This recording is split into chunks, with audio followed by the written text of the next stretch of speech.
दयालो दयालो दयालो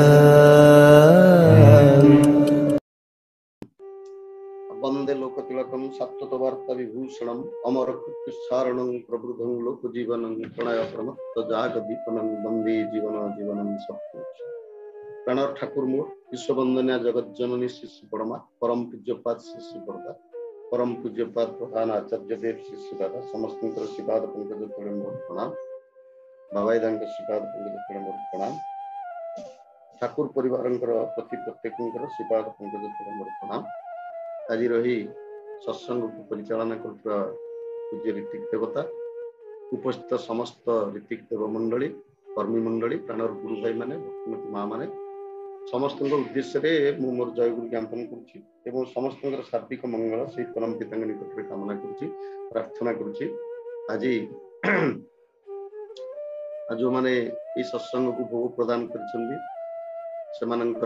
शांति स्वस्ति एवं आनंद एवं सेमानंकर प्रत्येकटी चाली चलन आचार व्यवहार इष्ट केन्द्रिक हो उठू यह ही परम पिता निकट में कामना करुच्ची प्रार्थना करुच्ची आज दादा जो डिक्लेयर कले गोविंदपुर ढेंकानाल गोविंदपुर जो निहत कर्मी से आज स्वधामोचित स्थान को प्राप्त होती तेणु परम पिता निकट में कामना करवा प्रार्थना करवा से विदेही आत्मा सुख एवं शांतिर सहावस्थान करंतु यह ही परम पिता निकट में आम समस्त कामना करवा आज भाद्र परिक्रमा हूँ षष्ठ दिन एवं धारावाहिक भाव में सत्संग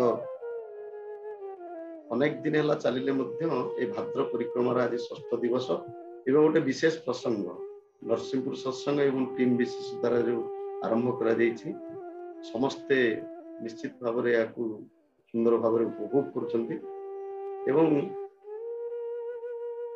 धारावाहिक भाव में डिजेनेरेशन एवं तार कजेस एवं सॉल्यूशन कथा प्रथम दिन आलोचना करागला तापरे दुर्बलतार कथा आलोचना करागला तापरे हमर दुर्बलता एवं तापरे आलोचना करागला अनुताप तापरे कामिनी कांचन तापरे सुख दुख ये सब पर आज होची कथा ये जो डिजेनेरेशन रो कथा कहा गला ये डिजेनेरेशन को एड़ेबा पाई किभली भाव में मनुष्यर ये जो अवनति घटी ताको किभली भाव में उन्नति पथरे परिचालना करा जीवो सेतिपई एटा होची गोटाए गोटाए सोपान मनुष्य को प्रथम दुर्बलता को त्याग करियो पड़िबो जदि मनुष्य किछि फुल भटका करि सेतिपई अनुताप करी पुनराय से भली दुष्कर्म रे निजको रत न करिया पई सेटा मध्ये गोटे साधनार अंग ता सहित कामिनी कांचन प्रति किभली भाव में मनुष्यर कामिनी कांचन नय के दोष इष्ट स्वार्थी जदि हो किभली भाव में कामिनी कांचन को आम साधारण जीवन भितर परिचालना करिबा तार कथा एडाई मध्ये गोटे साधनार अंग तार सहित सुख दुख भगवत गीता जहाँ कहला सुखेशु अनुद्विग्न मनः दुखेशु अनुद्विग्न मनः सुखेशु विगत स्फुर वितराग भय क्रोध स्थित मुच्यते आ गोटे जगह भगवत गीता कह मात्रा स्पर्शासु पंक्तिय शीतोष्णा दुख सुखता यहाँ हूँ गोटे मात्रा जमी आम गोटे टेम्परेचर कथा जब कह विज्ञान भितर जदि 0 बा -10 degree that is also one type of temperature एवं 100-1000 डिग्री सेटा मध्ये गोटे टेम्परेचर एटा केवल गोटे मात्रा रे केवल भिन्न से भाव में सुख एवं दुख यहाँ हूँ गोटे मात्रा भित्तिक कथा अर्थात आम केते परिमाण पाइले सुख हवा एवं केते परिमाण पाइले दुख हवा यहाँ गोटे मात्रा भित्तिक कथा तेणु किंतु या भितर आम अनुद्विग्न हवा उचित जब टेम्परेचर बढ़ी बढ़ी चलो ताले सेटा मध्ये टेम्परेचर तेणु आम सब अवस्था राजी रहा हूँ स्थित धीर लक्षण यहाँ हूँ साधनारे उन्नति करने एगुड़ा सब गोटे गोटे मार्ग एवं आउ गोटे परवर्ती अवस्था ठाकुर कहले जे कपटता कपटता कथाटा केवल आम जदि कपट कथा आलोचना करवा पुराण पृष्ठार आरंभ करके इतिहास एवं वर्तमान पर्यंत ठाकुरंग समय कपटतार माने परिभाषा आम जदि दबा गोटे विराट प्रसंग क्या आम कपटता बोली कहवा से विषय आलोचना करवा कथा हूँ मुझे ज्ञानी गुणी व्यक्ति नुहे जहाँ कहले गवेषक ठाकुर को भल पाऊ बहीपत्र टे पढ़ापढ़ी करू से दायर आम भितर जी बोध जागृत होती मो भीतर जो बोध जागृत होती ही मोर आलोचना आपण मैंने दादा जी निजे अच्छा से तो जन विज्ञ मनीष एवं संजीव दा अनेक दिगरु विभिन्न कथा विभिन्न समय आलोचना कर जड़े विज्ञ प्राज्ञ एवं अनुभूति संपन्न व्यक्ति से माने मोर कथार जदि किसी भूल रहे ताले सुधारी नेबे एवं आपण मैंने जो 472 परिवार बर्तमान शुणा पाँच ସେମାନଙ୍କ ଭିତରେ ଯଦି କେହି ମୋର କିଛି ଭୁଲ ଥିବେ ତାକୁ ନିଶ୍ଚିତ ଭାବରେ ସଂଶୋଧନ କରିବେ କାରଣ ସତ୍ୟାନୁସରଣର ଏଇ ସବୁ ପଂକ୍ତିକୁ ଆଲୋଚନା କରିବା ବହୁତ ବଡ଼ ବଡ଼ କଥା ସତ୍ୟାନୁସରଣକୁ ବ୍ୟାଖ୍ୟା କରିବା ପାଇଁ ବା ତାକୁ ଇଂରାଜୀରେ ଅନୁବାଦ କରିବା ପାଇଁ ମଧ୍ୟ ସେତେବେଳେ କହିଥିଲେ ଜଣେ ହିଁ କେବଳ କରିପାରେ ବର୍ତ୍ତା ହିଁ କେବଳ କରିପାରିବେ ତାକୁ ଅନୁବାଦ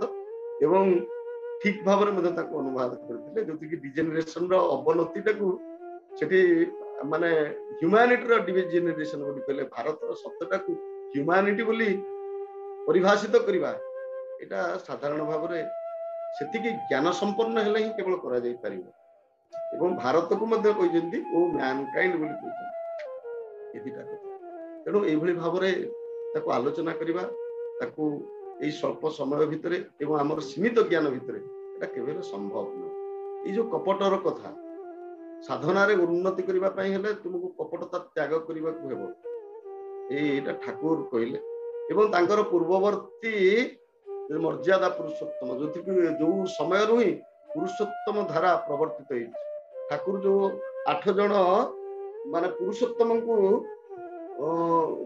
8 जन महापुरुष को पुरुषोत्तम बोले अभिहित कर प्रथम मर्यादा पुरुषोत्तम प्रभु रामचंद्र जितेबले सबरी की यही नवधा भक्तिर शिक्षा देते कुटीर को जाते कपट त्याग कर कथा कहते गुरु प्रथम भगति संतन कर संज्ञा दूजे रति मम कथा प्रसंग गुरुपद पंकज सेवा तिसरी भगति अमान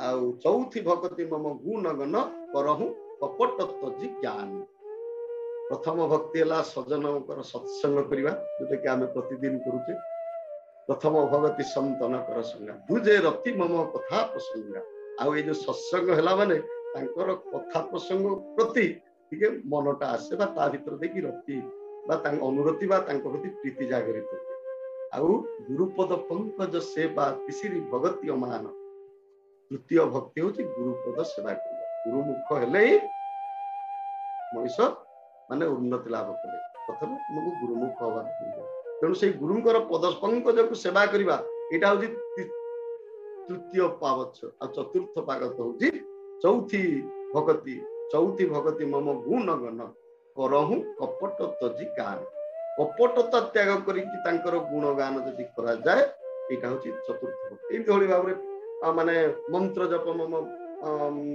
वेद प्रकाश पंचम भगति वेद प्रकाश दृढ़ अनुराग नहीं कि पंच मंत्र भक्त आचरण करवा जोटा कि सत्संगर जो भावधारा से रामचंद्र त्रैताय जुगर ठीक अनुरूप भाव से धाराटा को आम आगे तेणु जदि प्रकृत में आम कपटता त्याग करने चाहूँ कपटता कौन ताको प्रथम ठाकुर तार गोटे परिभाषा देते ठाकुर कहले जे ठाकुर संज्ञा समीक्षा प्राणीटी रही तुम्हें जा नुह लोक मान पाखरे ता कही बुलिबा ही होची कपट तुम्हें जा नुह लोक मान पाखरे ता कही बुलिबा ही होची कपटता प्रतारित बा प्रवंचित करबा आउ ये जो कपटता मनुष्य कहीं करे ना प्रतारित एवं प्रवंचित करबा ता बोली विनीत चलन मध्य कपटता नुहे किंतु विनीत चलन किंतु कपटता नुहे आउ जा नुह ता हेबाकु जे अनुशीलन ता मध्य कपटता नुहे कि संज्ञा समीक्षार 51 नंबर बाणी एटा सेतेबेले ए कथा ही कह जायछि जे तुमे जा नुह ता अन्य मानक आगे प्रकट करबा ही कपटता आउ प्रसंग सत्यानुसरण में जेतेबेले ए कथा को लेके आलोचना करा जायछि बरदा प्रथमे तनुदा निखिल घट तांकु ही कहि तुमे प्रथम आलोचना से आलोचना कले कपटतार जो परिभाषा दैछन्ती जहाँ ठाकुर ये जो संज्ञा दैछन्ती तुमे जहाँ नुह ତାହା ଲୋକଙ୍କ ଆଗରେ ପରିପ୍ରକାଶ କରିବା ଏଇଟା ହିଁ ହେଉଛି, ବା ନିଜ ଅନ୍ତର ଭିତରେ ଯାହା ନାହିଁ ତାହା ବାହାରେ ପରିପ୍ରକାଶ କରିକି ଚାଲିବାଟା ହିଁ ହେଉଛି କପଟତା। ଆଉ ଆଉ ଏ ସାଧନାରେ ଉନ୍ନତି କିଭଳି ଭାବରେ ନହବ, ସେ କିଭଳି ଭାବରେ ବ୍ୟାଘାତ କରେ, ସେଇ କଥାକୁ ଯେତେବେଳେ ବର୍ଦ୍ଧା ପଚାରିଛନ୍ତି ସେତେବେଳେ ମାନେ ଗୁରୁକିଙ୍କର ତନୁଦା ଗୋଟେ କଥା କହିଛନ୍ତି ଯେ ମଣିଷ ମୁଁ ସ୍ୱାର୍ଥ ବୁଦ୍ଧି ନେଇକି ଠାକୁରଙ୍କର ଦୀକ୍ଷା ନେଲି, ଗୋଟେ ସ୍ୱାର୍ଥାନ୍ଧ ହେଇକି କିଛି ଗୋଟେ ଉନ୍ନତି କରିବା ପାଇଁ ସ୍ୱାର୍ଥ ଭାବାପନ୍ନ ହେଇକି ମୁଁ ଦୀକ୍ଷା ନେଲି, କିନ୍ତୁ ଭକ୍ତର ଆଚରଣ କରି ଚାଲିଲି, ଏଇଟା କିନ୍ତୁ କପଟ। ବର୍ଦ୍ଧା କିନ୍ତୁ ସେଟାକୁ ପସନ୍ଦ କରିନାହାନ୍ତି।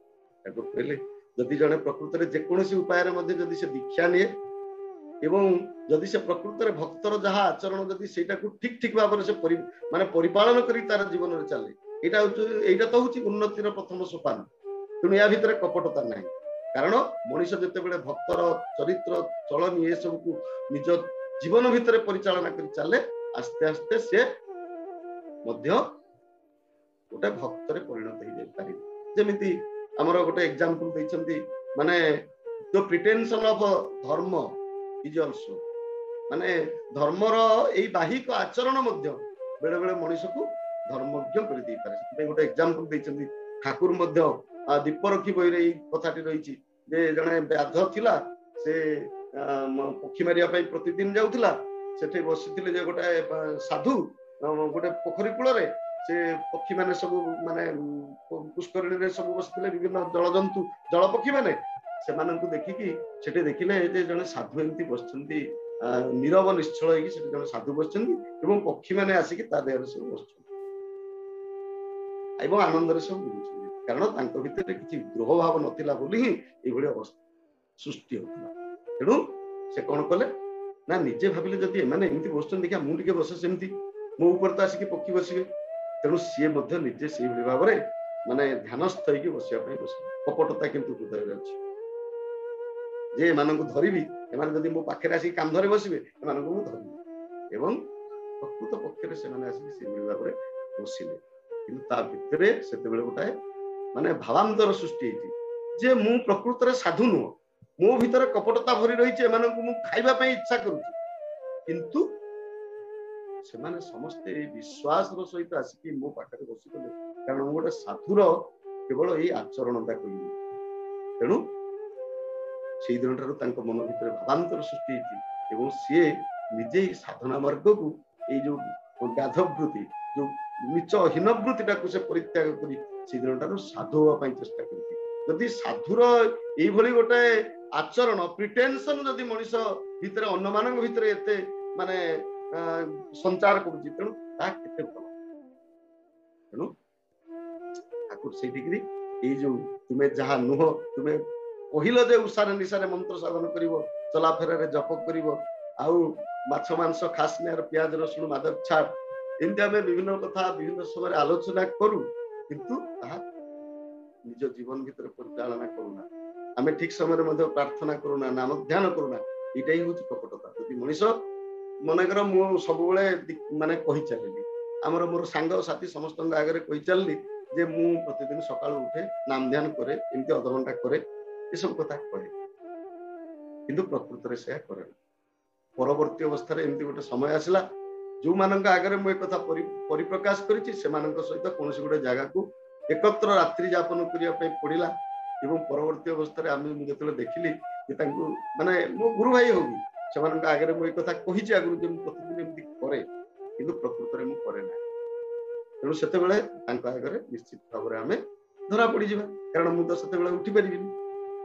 ଏ କଥା ମଧ୍ୟ ଠାକୁର ମାନେ ବର୍ଦ୍ଧା ମଧ୍ୟ ଆଲୋଚନା କରିଛନ୍ତି। ଏଇଟା ହେଉଛି ଗୋଟେ କପଟତାର, ଯାହା ନିଜେ ଯାହା ନୁହଁ, ଯଦି ତୁମେ ଆଗରୁ ତାଙ୍କ ଆଗରେ ସେଇ କଥାଟା ପରିପ୍ରକାଶ କରିଥାନ୍ତ ଯେ ନାଇଁ ଭାଇ ମୁଁ ଠିକ ସମୟରେ ଉଠିପାରେ ନା, ଏମିତି ବେଳେ ବେଳେ ଉଠେ, ବେଳେ ବେଳେ ବି ପୁରେ, କାରଣ ଏଇଭଳି ଭଙ୍ଗା ଉଠାର ଭିତର ଦେଇକି ମଣିଷ ଭିତରେ ଇଷ୍ଟ ଉତ୍ସର୍ଜନାଟା ଜାଗୃତ ହୁଏ। ଧର୍ମ କରିବାକୁ ମାନେ ପ୍ରକୃତ ହେଇକି ଧର୍ମ ମାନେ ଉପଯୁକ୍ତ ହୋଇ ଧର୍ମ କରିବା ବୁଦ୍ଧିଟା ନିହାତି ବ୍ୟକ୍ତି, ମୂର୍ଖତା କିଛିଟା ନିରାଟ ନହେଲେ ଏପରି ବୁଦ୍ଧି କମ ହେଇଯାଏ। ତୁମେ ତୁମ ଜୀବନରେ ଧର୍ମକୁ ପରିପାଳନ କରିବ ଯେତିକି, ଉନ୍ନତିର ପଥରେ ଅଗ୍ରସର ହେଉଥିବ ସେତିକି, ଆଉ ଏଇ ଧର୍ମ ପରିପାଳନ ଭିତର ଦେଇ ହିଁ ତୁମକୁ ଉନ୍ନତି ମୁଖର ହବା ପାଇଁ ପଡିବ। ଆଉ ତୁମେ କଣ କେବେ କାହାକୁ ଦେଖିଛ ଯେ ପହଁରା ଶିଖି ସାରି କିଏ କଣ କେବେ ପାଣିକି ନେଇଥାଏ? ପାଣି ଭିତରେ ସେମିତି ଉଲଟ ପାଲଟ ହେଇକି ହିଁ ମଣିଷ ଏଇ ଇଷ୍ଟ ପଥକୁ ଆସେ। ତାକୁ ସେଇ ଯୋଉ ତ ଏଇ କପଟ ଟାଣର ଗୋଟେ ସୁନ୍ଦର ଏକ୍ସାମ୍ପଲ ଏ ମାଧ୍ୟମରେ ମତେ ଦେଇଛନ୍ତି। ମାନେ ଛଡାର ଗାନ ଭିତରେ ମଧ୍ୟ ଅନୁସୃତି ଗ୍ରନ୍ଥରେ ମଧ୍ୟ ସେ କଥାଟାକୁ ସୁନ୍ଦର ଭାବରେ ବର୍ଣ୍ଣନା କରିଛନ୍ତି। ଦୁର୍ଦ୍ଦଶାତେ କାବୁ ଯখন ବୃତ୍ତି କାବୁ ତାও। ଯେତେବେଳେ ମଣିଷ ଦୁର୍ଦ୍ଦଶାରେ ପଡେ, ସେ ଏଇ ବୃତ୍ତି ଭିତରେ ଯେତେବେଳେ ପଡେ, ସେ ସେତେବେଳେ ବୃତ୍ତି ବା ଦୁର୍ଦ୍ଦଶାରେ କାବୁ ହେଇଥାଏ। ବିଭିନ୍ନ ପ୍ରକାର ଦୁଃଖ ଯନ୍ତ୍ରଣା ଯେତେବେଳେ ଆମେ ପ୍ରବୃତ୍ତିମୁଖୀ ଚଳନ ଭିତରେ ଦେଇକି ଯାଉ, ବୃତ୍ତି ଭିତରେ ଯେତେବେଳେ ଆମେ କାବୁ ହେଇକି ଅଛୁ, ସେତେବେଳେ ମଧ୍ୟ ଆମର এই দুর্দশারে আমি মধ্যে কাবু আর বাঞ্চার টানে মানুষ তখন ইষ্ট পথে ধায়। সেতেবেলে মଣିষ কোন করে ঈশ্বর ভগবান বিভিন্ন জায়গাକୁ ଯାଏ, ପ୍ରଭୁ ମୋର ଏଇ ସବୁ ଭଲ କାମ କରିଦିଅନ୍ତୁ, କିଏ ଜ୍ୟୋତିଷ ପାଖକୁ ବିଭିନ୍ନ ଜାଗାକୁ ଯାଏ। ଆଉ ବିଧିର ପଥେ ପୁଷ୍ଟିପେ ଚିତ୍ତ ସବଳ ହଲେ, ଯେତେବେଳେ ବିଧିର ପଥରେ ମଣିଷ ଚାଲେ, ସେତେବେଳେ ତାର ଚିତ୍ତଟା ଯେତେବେଳେ ମାନେ ପୁଣି ଯେତେବେଳେ ସବଳ ହେଇ ଉଠେ, ଯେତେବେଳେ ସେ ଦୁଃଖ ତାର ଅପସରି ଯାଏ, ଏଇ ଯୋଉ ସୁପଥରେ ଯେ ଚାଲିବା ଭିତରେ ଦେଇକି ବୃତ୍ତି ଧାନ୍ଦାର ସ୍ୱାସ୍ଥ୍ୟ ନିଏ ଆবার দূরে চলে, পুଣି সেই বৃত্তি ধন্দা নেইকি পুଣି মଣିଷ ଚାଲେ। এমনি করে উঠা পড়ায় মরণ পথে ধাଏ। এইଭଳି ଭାବରେ ଉଠି ପଡିକି ସେ ସଦାସର୍ବଦା ଏଇ ବୃତ୍ତି ସଂକୁଳ ଜୀବନ ନେଇକି ସେ କିନ୍ତୁ ମାନେ ମରଣ ପଥରେ ସଦାସର୍ବଦା ସେ ଧାଇଁ ଚାଲିଛି। ବୃତ୍ତିର ଏଇଟା ହଉଛି ଗୋଟେ ପରମ ଲକ୍ଷ୍ୟ। ଆଉ ଇଷ୍ଟ ଉତ୍ସର୍ଜନେ କିନ୍ତୁ ସବଇ ପାଲଟି ଯାଏ। ଯଦି ତୁମେ ଇଷ୍ଟ ମୁଖୀ ଚଳନ ଦେଇକି ଯଦି ଚାଲ, ତାହେଲେ କିନ୍ତୁ ତୁମେ ସବୁ ଗୁଡାକ ତୁମ ଭିତରେ ସବୁ ପଲଟି ଯିବ। ମଣିଷ ଅନେକ କପଟାଚାର ଆଚରଣ ପରେ ଯଦି ସେଇ କପଟତାକୁ ସେ ତ୍ୟାଗ କରିଦିଏ, ତା ଭିତରେ ଗୋଟେ ଶୁଦ୍ଧ ଅନ୍ତର ବା ଶୁଦ୍ଧ ବିଶ୍ୱାସ ଜାଗରିତ ହୁଏ। ସେଇ କଥା ମଧ୍ୟ ବର୍ଦା ଏଇ କପଟତା ବିଷୟରେ ଆଲୋଚନା କଲା ବେଳେ ମଧ୍ୟ ଆଲୋଚନା କରିଛନ୍ତି। ତିନିଟା କଥା କହିଛନ୍ତି ବର୍ଦା ସେଇ ସମୟରେ, ତିନିଟା ଗଳ୍ପର ଅବତାରଣା କରିଛନ୍ତି। ଗଳ୍ପ ତ ନୁହେଁ, ଏଟା ହଉଛି ମାନେ ବାସ୍ତବ ଘଟଣା। ଗୋଟାଏ ଗଳ୍ପ ବୋଲି ଆମେ କହିପାରୁ, କେବେ ଘଟିଛି କି ନାଇଁ ଆମେ କହିପାରିବୁନି, କିନ୍ତୁ ଦିଟା ହଉଛି ବାସ୍ତବ ଘଟଣା। ଗୋଟେ ହଉଛି ଜ୍ୟୋତିଷ ଘୋଷଙ୍କର କଥା, ମାନେ ସରଳ ଯେତେବେଳେ ମଣିଷ କପଟତା ତ୍ୟାଗ କରି ତାଙ୍କ ପ୍ରତି ଗଭୀର ବିଶ୍ୱାସ ଯେତେବେଳେ ସୃଷ୍ଟି ହେଇଯିବ, ସେତେବେଳେ ମଣିଷର କଣ ହବ ଅବସ୍ଥାଟା, ସେ କଥାଟାକୁ ସେ ବର୍ଣ୍ଣନା କରିଛନ୍ତି। ଏଇଟା ମଧ୍ୟ ଏଇ ପ୍ରସଙ୍ଗ ସତ୍ୟାନୁସାରରେ ଅଛି।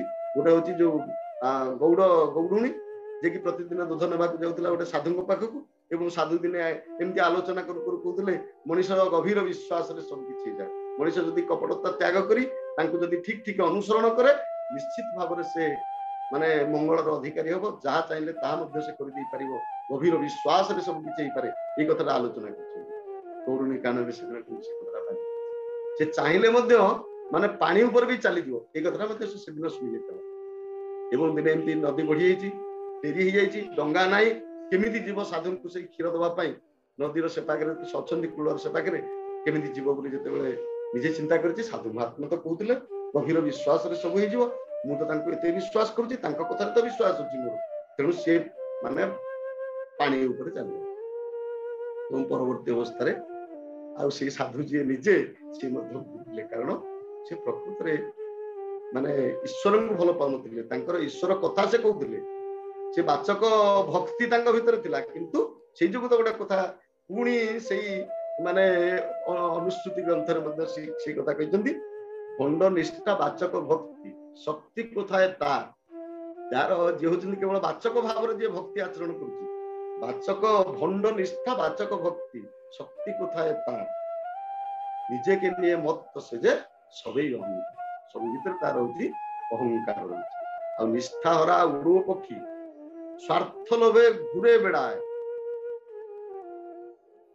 ଆଉ ଭକ୍ତି ଜ୍ଞାନରେ ଭାଉତା ନିଏ সব সময় সে লোক ঠকায়। ସେ ଲୋକମାନଙ୍କୁ କେବଳ ଏଭଳି ଗୋଟେ ଭଣ୍ଡ ଭିତରେ ଲୋକମାନଙ୍କୁ ସେ କେବଳ ଠକେଇକି ଚାଲେ। ତେଣୁ ବାଚକ ଭକ୍ତିଟା ଭଲ ନାହିଁ, ଯୋଉଟା କି ସେଦିନ ଏଇ ସାଧୁ ମହାତ୍ମା କ୍ଷେତ୍ରରେ ପ୍ରକାଶିତ ହେଇଥିଲା। ସେ କିନ୍ତୁ ସେଇ ଗଭୀର ଜଳରେ ସେଦିନ ସେ ମାନେ ବୁଡି ଯାଇଥିଲେ, ଉଠି ପାରିନଥିଲେ। ଆଉ ଦିଟା ଏକ୍ସାମ୍ପଲ ମଧ୍ୟ ବର୍ଦ୍ଧା ଦେଇଛନ୍ତି। ସେଟା ହଉଛି ଆଉ ଦିଟା ବଡ ଏକ୍ସାମ୍ପଲ ଦେଇଛନ୍ତି। ସେଟା ହଉଛି ଗୋଟେ ଆମର ଗୋବିନ୍ଦ ଚୈତନ୍ୟ ମହାପ୍ରଭୁ ଯେତେବେଳେ ଦାକ୍ଷିଣାତ୍ୟ ପ୍ରଦକ୍ଷିଣ କରିବାକୁ ଯାଇଥିଲେ, ଗୋଟେ ଗଭୀର ଜଙ୍ଗଲ ଭିତରେ ଗୋଟେ ବ୍ୟାଘ୍ର ଆସିକି ତାଙ୍କର ପଦ ଚୁମ୍ବନ କରିବା ପାଇଁ ବସିଲା। ସେତେବେଳେ ଗୋବିନ୍ଦ ମନେ ମନେ ଚିନ୍ତା କରୁଛି ଯେ ଆଉ ଆଜି ଆମର ଜୀବନ ଦି ଜଣ ଯାକର ଚାଲିଗଲା। ତାପରେ ମନେ ମନେ ଭାବୁଛି କିଏ ହଉଛନ୍ତି ନିଖିଳ ବ୍ରହ୍ମାଣ୍ଡର ଈଶ୍ୱର, ତାଙ୍କ ପାଦ ପାଖରେ ମୁଁ ଅଛି, ମୁଁ ସେଇଠି ଅଛି, ସେ କଣ କରିବ?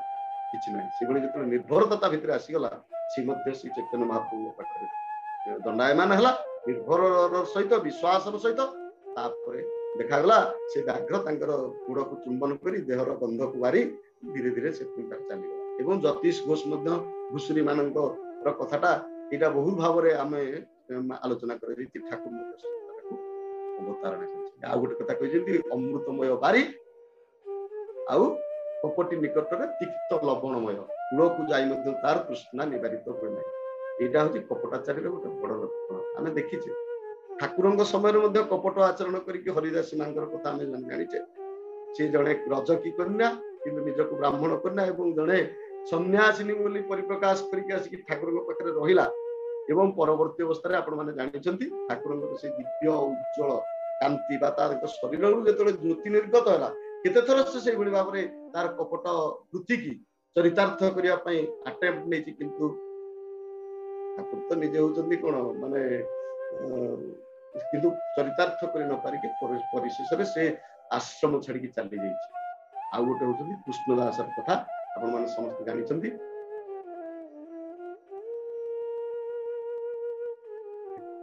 ତାହେଲେ ସେଇଟା କଣ କପଟତା ନୁହେଁ? ସେଇଭଳି କପଟତା ଆଚରଣ କରିକି ଠାକୁରଙ୍କ ପାଖରେ ସେ ନିଜେ କିନ୍ତୁ ଏଭଳି ଜ୍ଞାନୀ ଗୁଣୀ ନୁହେଁ, କିନ୍ତୁ ନିଜକୁ ପ୍ରତିଷ୍ଠିତ କରିବା ପାଇଁ ଚାହିଁଲା। ଠାକୁରଙ୍କ ଆଗରେ ନିବେଦନ କଲା ଯେ ଠାକୁର ମୁଁ ଦାର୍ଶନିକ ହବା ପାଇଁ ଚାହେଁ। ଏବଂ ସେଇଭଳି ଦାର୍ଶନିକର ଭାଉତା ନେଇକି ବା ତାଙ୍କେ ସେଇ ଭଣ୍ଡାମି ନେଇକି କେତେ କଥା ସେ ନ କରିଛି। ଏବଂ ପରିଶେଷରେ ସେ ମଧ୍ୟ ବିଷ ପ୍ରୟୋଗ କରିବା ପାଇଁ କେତେ କଣ କୁହାଯିବ ସେଟା, କିଭଳି ଭାବରେ ବିଶ୍ୱାସଘାତକତା ଆଉ ଅକୃତଜ୍ଞତାର ଦାସ ହବ, ସେଇ କଥାଟା ଏଇ କୃଷ୍ଣ ଦାସର ଚରିତ୍ରକୁ ଅନୁଧ୍ୟାନ କଲେ, କପଟତା ଯଦି ମଣିଷ ଭିତରେ ଥାଏ କଣ ହେଇପାରେ? ଅକୃତଜ୍ଞତା ଏବଂ ବିଶ୍ୱାସଘାତକତା ପରମ ବନ୍ଧୁ ହଉଛନ୍ତି ଏଇ କପଟୀ ମାନେ। ତେଣୁ ଠାକୁର କହୁଛନ୍ତି ସେଇ ଯୋଉ ଲୋକଟି ଶେଷରେ ବିଷ ଦେଇକି ତାଙ୍କୁ ମୃତ୍ୟୁବରଣ କରିବା ପାଇଁ ଚାହିଁଲା। ଏବଂ ସବୁ ବିଷୟରେ ସେ ଗୋଟେ ସୁବିବେଚକ ବୋଲି ମଧ୍ୟ ପରିଗଣିତ ହୁଏ। ସଂସାରର ପ୍ରତ୍ୟେକ କଥାକୁ ସେ ସ୍ୱୀକାର ସଂକୁଳ ମଧ୍ୟ ହୁଏ, ପ୍ରତ୍ୟେକ କଥାକୁ ସେ ସ୍ୱୀକାର କରିଦିଏ ଯାହା ଯିଏ ଯେତେବେଳେ କୁହନ୍ତି। ତେଣୁ ସେଇ ଯୋଉ କୃଷ୍ଣଦାସଙ୍କ ପାଖକୁ କେତେ ବିରାଟ ବିରାଟ ଲୋକମାନଙ୍କୁ ଏଇ ଦାର୍ଶନିକ ତତ୍ତ୍ୱ ଠାକୁରଙ୍କର କଥା ଦର୍ଶନର କଥା ଆଲୋଚନା କରିବା ପାଇଁ ପଠେଇଛନ୍ତି ଠାକୁର। କିନ୍ତୁ ପରିଶେଷର ପରିଣମଟା କଣ?